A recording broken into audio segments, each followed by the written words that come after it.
जय श्री कृष्णा। दशा माता के डोरे की कहानी। एक नल राजा था, उसकी रानी का नाम दमयंती था। राजा बहुत ही सुखी था, उसके राज्य में कोई दुखी नहीं था। रानी ने एक बेटा था। एक दिन होली के दूसरे दिन बुढ़िया दशा माता का डोरा बांट रही थी। रानी ने महल से देखा नीचे बहुत भीड़ हो रही है। दासी ने आकर बताया कि एक बुढ़िया दशा का डोरा दे रही है। रानी ने दासी से कहा, जाओ एक डोरा हमारे लिए भी लाओ। रानी ने डोरा लिया, उसको हल्दी में रंगा, पूजा करके कहानी सुनी, गले में बांध लिया। राजा जी महल में आए तो देखा कि सोने के खुंगाड़े के डोरा बंधा हुआ है। रानी से पूछा कि कहाँ ये क्या है, तो रानी ने कहा ये दशा माता का डोरा है। राजा जी ने कहा हमारी दशा ठीक है। राजा जी ने डोरा तोड़कर फेंक दिया। उसी समय राजा को स्वप्न आने लगे। स्वप्न में उनको पहनी ओढ़ी स्त्री कहती, राजा मैं तेरे से गई, और काली स्त्री कहती, मैं राजा तेरे आई। यह सुनकर परेशान रहने लगे। एक दिन रानी ने राजा का हाथ पकड़कर पूछा, मैं आपको अच्छा खाना खिलाती हूँ, फिर भी आप इतने कमज़ोर हो रहे हो, तो ऐसी क्या बात हो गई? थोड़े दिन तो राजा ने नहीं बताया। फिर एक दिन रानी ने जिद कर लिया तो बताया कि रोजाना रात को स्वप्न में पहनी ओढ़ी स्त्री कहती है, राजा मैं तेरे घर से जा रही हूँ, और काली स्त्री कहती है, राजा मैं तेरे घर आ रही हूँ। रानी जी समझ गई ये सब दशा माता के डोरे का अपमान किया, इसलिए हमारी वो दशा आ रही है। रानी ने हिम्मत करके कहा, महाराज आज रात को आए तो कह देना, आओ अच्छे तो आचक और जाओ अच्छे तो जाचक। अभी तो हमारी जवानी के दिन निकल जाएंगे, हर संकट पार कर लेंगे। राजा को सुनकर थोड़ा अच्छा लगा। रात को राजा को बार बार वही सपना आया। पहनी ओढ़ी स्त्री बोली, राजा मैं तेरे घर से गई, काली स्त्री बोली, राजा तेरे घर आई। यह सुनकर राजा ने जवाब दिया कि आओ अच्छे तो आचक और जाओ अच्छे तो जाचक। उसने पूछा, आइए कैसे समझूंगा और गई हुई कैसे जानूंगा? पहली ओढ़ी स्त्री बोली कि तुम्हारी सारी धन संपत्ति नष्ट हो जाएगी, सारा धन कोयला हो जाएगा, तुम्हारी सुख शांति नष्ट हो जाएगी।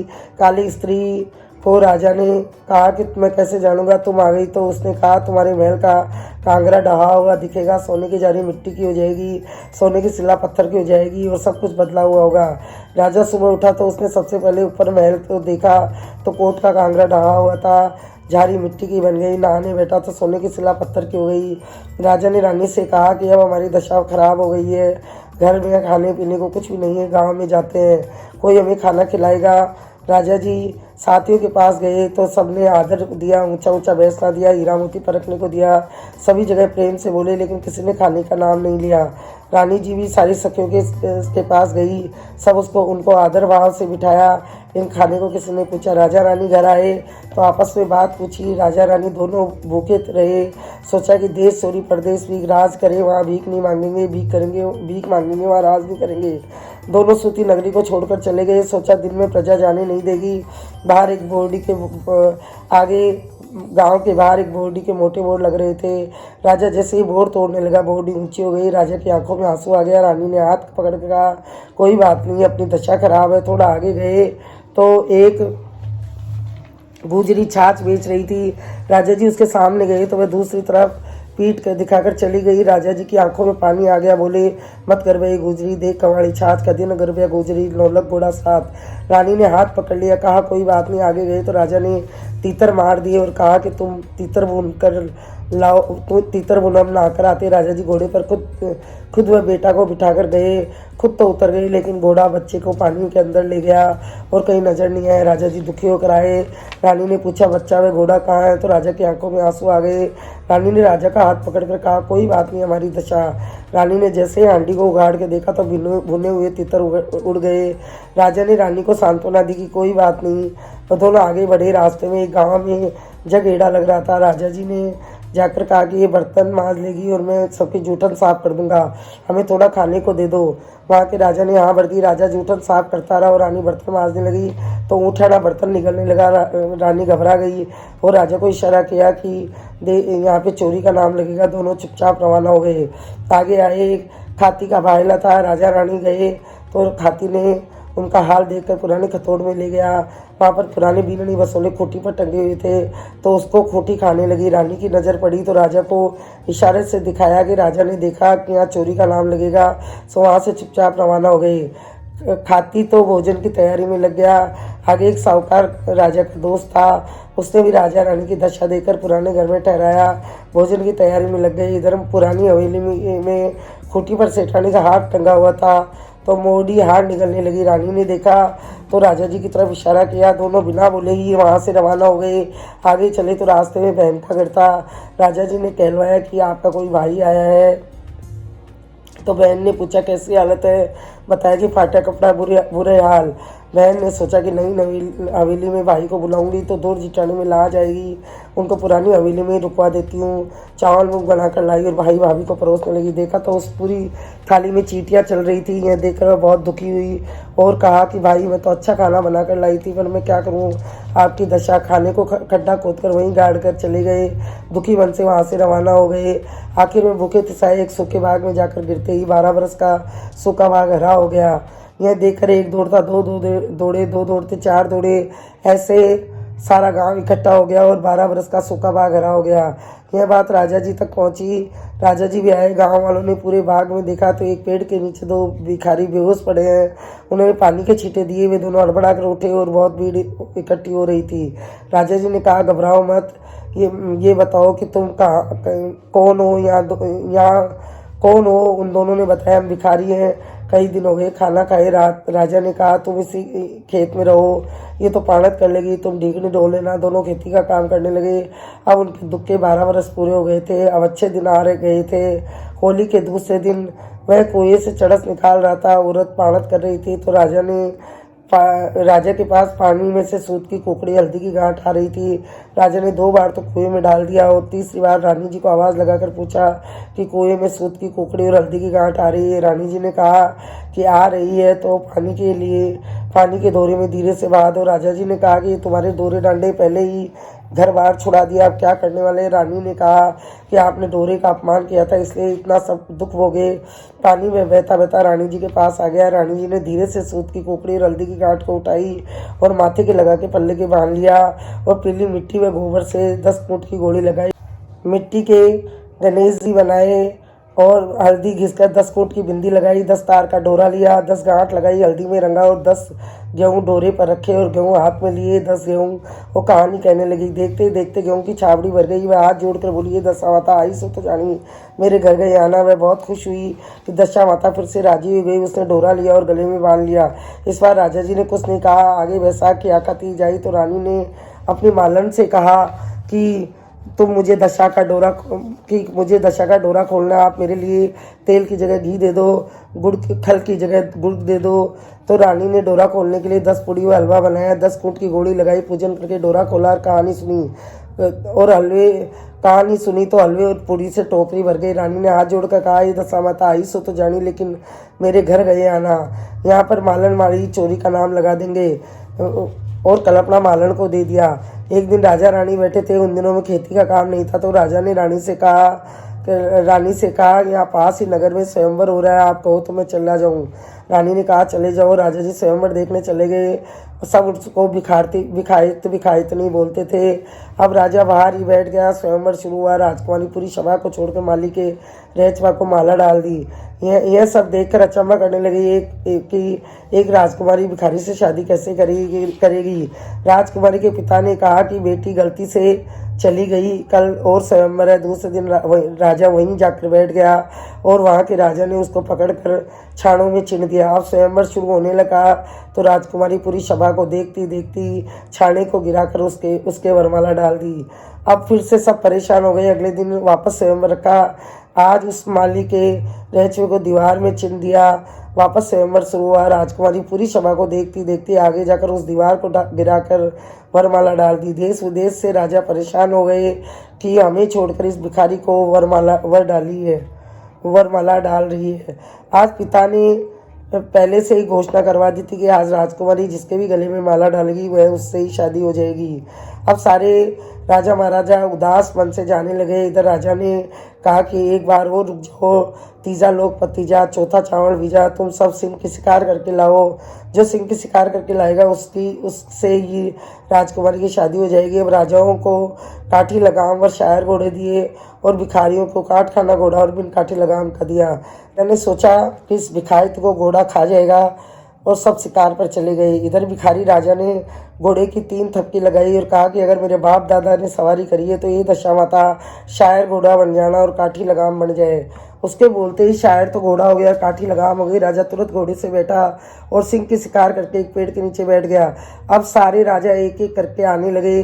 किसी ने चिड़ी, कबूतर, कौवा, शेर, सियार, गीदड़ आदि शिकार किया, लेकिन सिंह की शिकार किसी ने नहीं करी। राजा ने नौकरों से पूछा कि भिखारी नहीं आया, पता करो मर गया कि जिंदा है। नौकरों से ढूंढने जंगल में गए तो एक पेड़ की छांव में सो रहा था। उसे कहा तुम्हें राजा जी ने बुलाया है। तो उसने कहा मेरा क्या काम है, सिंह के शिकार ले जाओ। सिंह को लाकर राजा के सामने रखा तो राजा अचंभा करने लगा कि ऐसा घोड़ा दिया था काट खाना बिल काठी लगाम के, ये तो कोई बहुत बड़ा राजा है जिससे भीखा पड़ गया, और सिंह के शिकार राजा के अलावा कोई नहीं कर सकता। राजा खुद मालिक के रेचवे को बुलाने गया, सम्मान से रथ में बिठाकर लाए और कहा कि मैं अपनी राजकुमारी की शादी आपसे करना चाहता हूँ। यह सुनकर राजा बहुत खुश हुआ, लेकिन यहाँ पहले से ही बड़ी रानी ने से पूछकर शादी कर लूँगा। सुनकर वह राजा खुश हुआ, लेकिन कहा कि मैं पहले बड़ी रानी से पूछकर ही शादी करूँगा। राजा अपनी रानी से पूछा कि आप हुक्म दो तो मैं दूसरी शादी कर सकता हूँ। रानी ने कहा कि आप राजा ठहरे कितनी भी शादी कर सकते हो, लेकिन आप हमें नहीं भूलना। राजा जी ने कहा कि आप तो दुखों की कटार है, हम आपको कैसे भूलेंगे। रानी जी ने कहा कि इंसान का सुख में जीव आते ही दुख को भूल जाता है। राजा बोले ऐसा कभी नहीं होगा, और खूब धूमधाम से शादी करी और वहीं राजमहल में रहने लगे। इधर बड़ी रानी यहीं बाग में ही रहती थी। एक दिन रानी ने मालन से पूछा आप कहाँ जा रही हो। उसने बताया राजा जी की सेज बिछाने। रानी ने कहा मैं भी चलती हूँ, मेरा भी मन लग जाएगा। रानी मालन के साथ चली गई और खुद अपने हाथों से सेज बिछाई। राजा रानी सोने लगे तो मुंह से निकला कि वाह, सेज तो ऐसी बिछाई जैसे दमयंती रानी ने सेज बिछाई हो। ऐसा सुनते ही रानी उठकर बैठ गई और कहा कि आपने मेरी बहन को कैसे याद किया। मेरी बहन तो 9 कोटी मारवाड़ की धरानी है। इस पर राजा बोले कि हम भी जानते हैं, लेकिन या तो राजा राज ही करे या राजा भीख ही मांगे, इसमें कौन सी बड़ी बात है। इस रानी का नाम कमेदी था, वह दमयंती थी, दोनों बहनें थी। अब एक दूसरे दिन दमयंती रानी फिर से सेज बिछाने गई तो आज अलग तरह की सेज बिछाई। राजा रानी जैसे ही सोने लगे देखा एक एक पंखुड़ी से डिजाइन बनी रखी है। राजा आज फिर से बोला कि ऐसी सेज बिछाई है जैसे दमयंती रानी ने सेज बिछाई है। रानी फिर से नाराज हो गई, बोली आप मेरी बहन को रोज याद करते हो। राजा ने कहा या तो राजा राज ही करे या राजा भी की मांगे। तीसरे दिन फिर अलग तरीके से सेज बिछाई। वहाँ के राजा ने बात दोहराई। रानी सोचने लगी राजा की बात सच हो, वाकई ऐसी सेज तो दीदी के अलावा कोई नहीं बिछा सकता है। रानी ने मालन को बुलाया, पूछा तुम्हारा ये रोजाना सेज कौन बिछाता है। मालन ने कहा हमारे यहाँ बाग में एक भिखारन रहते हैं, वही सेज बिछा जाती है। रानी ने खुद जाकर बाग में देखा तो बड़ी बहन दमयंती थी। दोनों बहनें गले मिली और कमेदी रानी दमयंती रानी को घर लेकर आ गई। अच्छे वस्त्र आभूषण पहनाया। कुछ दिनों बाद वापस रानी बाग में आ गई। अब नल राजा दमयंती रानी को अपनी दूसरी रानी के पास ले गया। उसी दिन बादल गरजने लगे, बारिश आने लगी थी। तो बड़ी रानी ने कहा बरस जे रे बाबला, 9 कोटी मारवाड़ की तरफ भी बरस जो। ये सुनकर छोटी रानी ने कहा जीजवाई अपना भी देश है क्या। तो बड़ी रानी ने कहा हाँ अपना भी देश है, अपन भी 9 कोटी मारवाड़ के धनी है। यह सुनकर रानी बहुत खुश हुई और अपने घर पे दादा बाबा काका सबसे कहने लगी कि हमारे यहाँ देश में हम जो 9 कोटी मारवाड़ के धनी है सारे परिवार के साथ है। सारे 9 कोटी मारवाड़ के धनी है। सारे परिवार वालों ने कहा कि धन्य गढ़ी धनभाग, यहाँ तो बेटी जवाई हो, वहाँ राजा रानी बनकर रहोगे। अब राजा रानी की विदाई की तैयारियां चलने लगी। बड़ी रानी वापस बाग में आ गई। शुभ दिन देकर विदा किया। राजा रानी थोड़ी दूर आए तब राजा को पुरानी रानी की याद आई। बाग की तरफ गए और जाकर रानी के चरणों में माफ़ी मांगी कि आपने सच ही कहा था कि इंसान का सुख में जीव आते दुखों को भूल जाता है।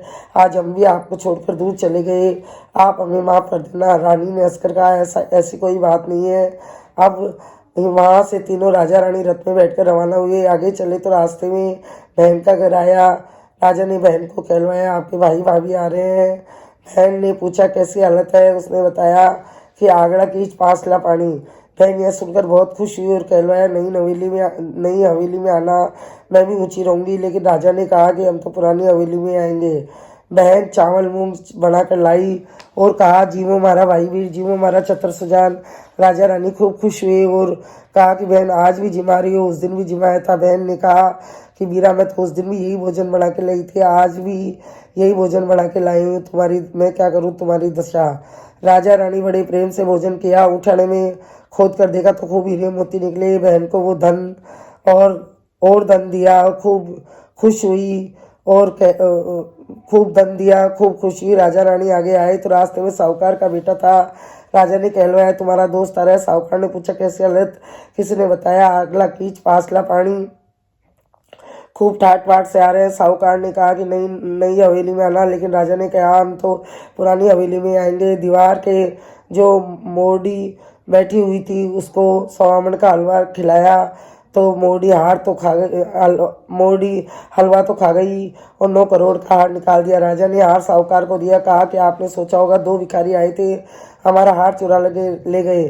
साहूकार ने कहा, मैंने तो कहा नहीं, सभा का मुंह पकड़ा नहीं, उसको धन देकर राजी किया। आगे आए तो राजा ने खाती को कहलवाया कि तुम्हारा भाई लाया। खाती बड़ा खुश हुआ, कहने लगा कि कैसी हालत है। नौकर ने कहा, अगला कीच पासला पानी, तो कहना मैंने नई खथोड़ में उतरे, साथियों से भी ऊंचा होऊंगा। राजा जी ने मना किया कि हम पुरानी खतोड़ में आएंगे और राजा जी ने 1.25 मन लापसी मंगवाई और खुटी के पास रखी। खुटी लापसी खा गई। खाती की मीननी बसला उगेल दिया। राजा ने खाती को बहुत सारा धन दिया और कहा कि आपने सोचा कि होगा कि हमारा औजार चुरा ले गए। खाती ने कहा कि मैंने तो कुछ नहीं कहा, सभा का मुंह पकड़ा नहीं। राजा उसको धन देकर राजी करके आगे आए। राजा रानी वहाँ आए जहाँ जगह हीरा लग रहा था। उस जगह को खोद कर देखा तो ढेर सारे बर्तन सोने चांदी के हो गए थे। राजा ने उनके बर्तन दिए और माफ़ी मांगी। कहा कि आपने सोचा होगा कि चोरी कर ले गए। राजा ने कहा, मैंने तो कहा नहीं, सभा का मुंह पकड़ा नहीं।